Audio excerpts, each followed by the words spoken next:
So I'm going to try and put today in a little bit of context and start with a focus on the Chester Beatty. And the idea for this symposium rose out of discussions here in the library related to the decade of centenaries, and in particular our desire to respond to the state's programme for 2016. Can you all hear me okay at the back? Okay. Our challenge was to fit in some way with the varied programme of activities, which includes exhibitions, books, plays, archival footage, and contemporary dramas. Who hasn't seen Rebellion? But the Chester Beatty is the youngest of the national cultural institutions, and we didn't exist in 1916. Moreover, we're the only one of this family of organisations that doesn't hold Irish material from this period. So how could we contribute to the commemorations when we didn't have the memory or the holdings to draw on? What distinguishes the Chester Beatty among the national cultural institutions is our collections. With world-class holdings that spanned Europe, the Middle East, North Africa and Asia, the Chester Beatty uniquely focuses on global artistic heritage. And increasingly, since it moved from its original Ballsbridge location to the current city centre site, the library has become a forum for intercultural dialogue and learning. The relocation to Dublin Castle afforded us increased facilities and resources to develop our mission. And since 2000, we've led the way in developing links with our many and diverse communities, both domestically and internationally. The relocation coincided with a relatively swift change in the makeup of Ireland, from being really a heavy majority monocultural society to a multicultural society.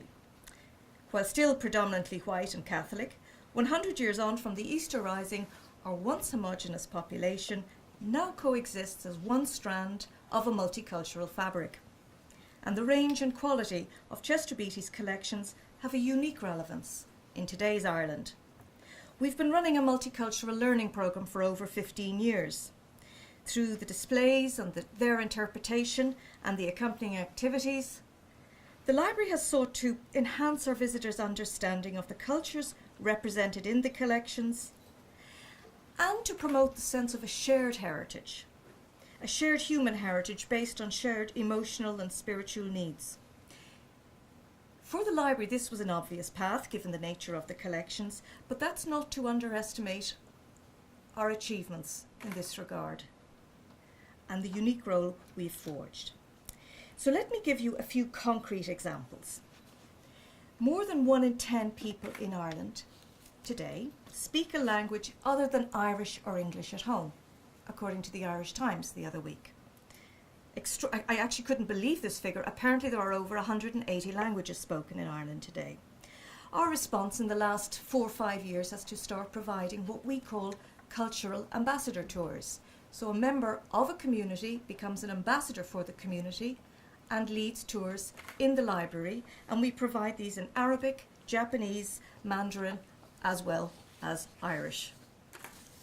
In recognition of the cultural diversity in the classroom today, the Chester Beatty has proactively sought to contribute to the primary and secondary schools' curriculums. We've produced learning resources on world religions for the Leaving Cert students. And next week, the National Council for Curriculum Assessment are consulting us in the development of the Junior Cert module on world religions, as well as on the Junior Cert Art, Craft and Design module. The Chester Beatty is an active member of the Asia-Europe Museum Association, ASIMUS, a cross-cultural network of museums which seeks to promote mutual understanding between the peoples of Asia and Europe between collaborative museum-based activities. But we've been helping coordinate one of ASIMUS' successful initiatives, which is the Educational Exchange Outreach Programme. On a modest budget, the member museums manage the exchange of young educators amongst partner museums from Asia and Europe. This is a very simple yet very effective programme that provides these educators with the opportunity to bring new ideas and experiences home with them, as well as obviously learn best practice. And of course it strengthens connections and cultural understanding between the two regions. And I mention it in particular because Chester Beatty has been coordinating the Azimuth Exchange Programme, and Jenny Seong was, I think Jenny, you participated in the first programme in 2006, and it has really, she would still say, I know Jenny would say it still was enormously influential in her thinking as she was setting up a multicultural programme here, because she exchanged with the Museum of Islamic Art in Malaysia, and her colleagues from there came here. It quickly became clear to us that the contribution of the Chester Beatty to Ireland 2016 was to be the voice of the many strands of our society, exploring what role or responsibility we as a national museum have in acknowledging and responding to the profile of our community. While many commemorative initiatives seek to reenact or reevaluate or represent the events surrounding 1916, we chose to celebrate Ireland and what it means to be Ireland in 2016.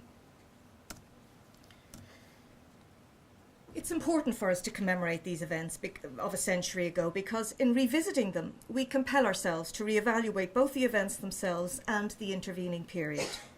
With the benefit of hindsight, we can reassess what happened then and how it impacts on how we see ourselves today.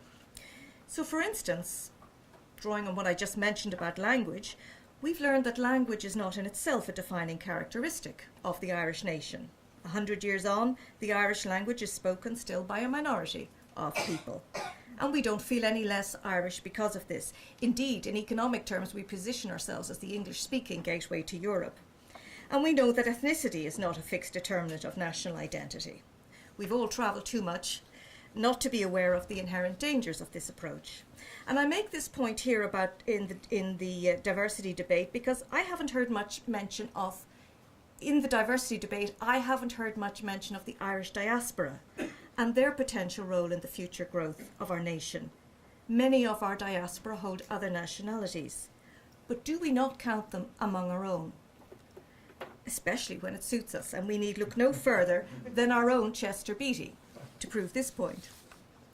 So as Jim Kuno has so eloquently said last evening, we must acknowledge that identity and Irish identity is a shifting, changing, evolving notion, Edward Said's flowing currents. And the evolution of our national museums reflects this change. Founded in colonial times, they've had to redefine themselves following independence, responding to a challenging past and evolving Irish identity. So what I'd like to do next few minutes is just set out what I see as the unique potential of museums in negotiating identity. At any time in a nation's history, someone decides what is and what is not part of our national culture. And national museums are authoritative spaces with the potential to select what objects to preserve and to display. As arenas for creativity and discourse, museums provide the opportunity for a shared emotional experience, and it's through this engagement that culture has the potential to connect and inspire. Moreover, it can foster understanding and mutual respect by providing dynamic opportunities for people to gather. And that dynamism derives in part from the art we nurture, but also from the interaction with our audiences. Irish multiculturalism opens new debates about culture and identity and demands new narratives. And I would say museums have the experience, the knowledge and the potential to develop narratives that explore our historic and artistic connections.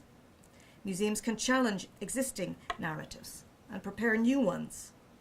While based on scholarly research, these stories can be interpreted at multiple levels to communicate our shared common values and needs. Moreover, museums are highly connected and have the added benefit and responsibility of being able to reach large, diverse audiences and therefore to promulgate cross-cultural themes. A national cultural policy has a role to play. And I'm just putting this quote up. I'm not going to read down through it. You can, I hope, make it out for yourselves. But I found this really interesting. And of course, those in the audience who know that at the moment there's a draft national cultural policy being prepared for the first time. I believe it may be held up by the election that's called. But I think it's very important to focus on that the government supports and the government rewards and sanctions influence how cultural activities develop. While Irish museums cannot alone create a sense of national identity, by using the collections to tell stories, they can influence the ideas that contribute to our sense of national culture. Funded by government, they are at the same time both steered by policy and contributors to the debate. My last little section comes back to Chester Beatty and looking at Chester Beatty and identity. And if we agree that museums can be places in which a country can present a national narrative, then all our museums have an important role to play, not just as tourist attractions or as places to find a little magic amid the humdrum, but as places that express, or dare I say even define, a nation's ethos with regard to diversity. Halfway through the past century, Chester Beatty entered the frame in Ireland. It's to the internal credit of the leading figures of the day that they encouraged and facilitated this successful and powerful businessman to settle here with his collections. His paternal grandparents, his grandfather was from Armagh, his grandmother from Mountrath, County Laois. His paternal Irish roots no doubt helped in this regard. With his wealth and connections, Beatty's decision to leave post-war Britain was very much Ireland's gain. Chester Beatty understood the soft power of culture, and to coincide with his move in 1950, he made his first gift to the Irish people when he donated his collection of 19th century French Barbizon school paintings to the National Gallery. Over the following 2 decades, he presented additional paintings to the gallery and his collection of Oriental weapons to the Curragh Museum. But his greatest gift, and surely one of the greatest cultural gifts made by any individual to any country, is the collection we hold today in the Chester Beatty Library. For many people, a visit to the Chester Beatty is their first step towards understanding a religion or other aspects of a culture. It's important that objects from one culture can be seen not in isolation, but side by side with works from other world cultures, so that the similarities rather than the differences become evident. And a nice example of this was the exhibition Chester Beatty's A to Z, which we held just over a year ago. A was for amulet. And by displaying exquisite examples of these 17th to 18th century protective charms from the Christian, Hebrew, Islamic and Hindu faiths all alongside one another, the universality of this human need became evident. Learning about other cultures through their art brings home the understanding that in learning about others, we can learn more about ourselves. For instance, that we all seek knowledge, we all have a spiritual need, and we all respond emotionally to beauty in art forms. The importance for Ireland of having a collection of the quality of the Chester Beatty is increasingly understood in terms of global relations and cultural diplomacy. We enjoy a mutually beneficial and fruitful relationship, I would have to say, with our Department of Foreign Affairs. Naturally, as one might expect, they frequently liaise with us when we have visiting dignitaries, visiting heads of state who come to see the collections here. But I just wanted to mention, because it was an unusual forum for me, last year our Department of Foreign Affairs nominated me to participate in the social cultural pillar in a symposium on the future direction of the Asia-Europe meeting. This was hosted by the Foreign Affairs Department in Thailand. And I was the only person in this room of almost 1,000 people from a museum. And although I was on the social cultural pillar, I was still the only museum professional there. And to have the opportunity as a museum director to speak about the potential of museums in supporting the objectives of the Asia-Europe meeting was, I felt, really quite an opportunity, and one I hope I met. Above and beyond the collection's didactic role, there's an increasing realisation of the Chester Beatty's influence as a forum for discussions and debates about culture, not only from a historic or artistic point of view, but as a context or backdrop for wider sociological debate around cultural diversity. And this is my last example. in 2014, the Chester Beatty welcomed Her Royal Highness Princess Sirantorn of Thailand, and this was the first Thai royal visit to Ireland. The library has fostered relations with the local Thai-Irish community for many years. The first Thai Family Day was held over 8 years ago, and parents of children and children from the Thai adoption group congregated from all over Ireland to meet other parents of adopted children, as well as to celebrate Thai culture. When the princess visited, over 300 members of the Thai community in Ireland gathered here to see her. I think this short visit reveals much about the library's role in cultural diplomacy. Nevertheless, in comparison to the National Gallery, the National Museum or the National Library, the Chester Beatty is seriously under-resourced in terms of funding, staffing and space, comparatively speaking. I would suggest that this is related to the perceived sense that what we offer is the other, not a reflection of self. And I hope my short presentation today has gone some small way in throwing a new light, maybe a fresh look on this extraordinary institution, the far-sighted work of our small and very dedicated team of professionals, and the potential it has yet to bring to bear on Irish society.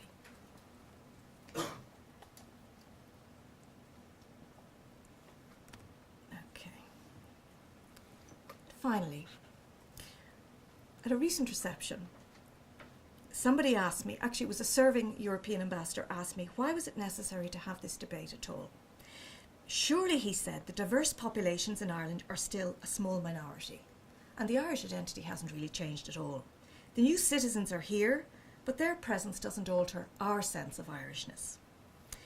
And his comment, well, it annoyed me, but it set me thinking.